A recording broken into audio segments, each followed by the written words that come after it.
Saskatchewan is home to a surprising number of ghost stories, legends, and mysterious occurrences. One of the most enduring mysteries is the St. Louis ghost train. Sometime in the 1980s, the tracks were removed.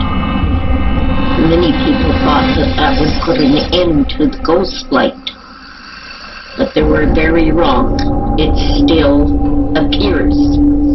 A mysterious light that appears almost nightly near St. Louis, Saskatchewan, has frightened and puzzled people for decades. People venture out to this old railroad crossing north of town typically report what appears to be a light from a train approaching from the south.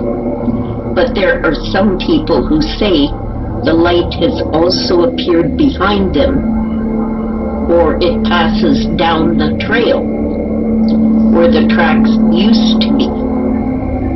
Also, some people have seen the light during the day, and my sister is one of those people.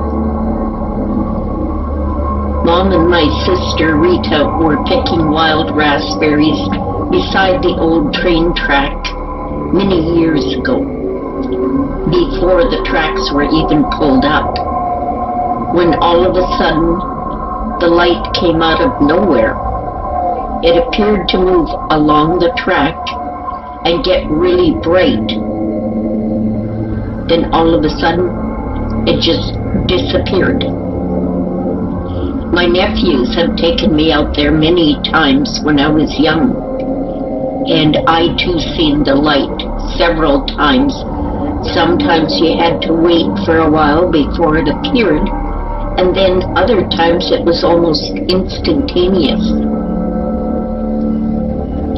Several stories attempt to explain the lights, including that it's a ghost train or the ghost of a brakeman who lost his head to a passing train and now is wandering up and down the tracks with a lantern trying to find his head.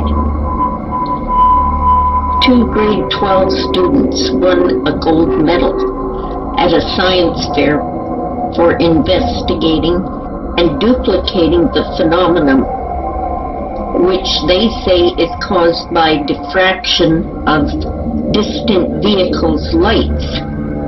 However, the light was reported long before the invention of cars.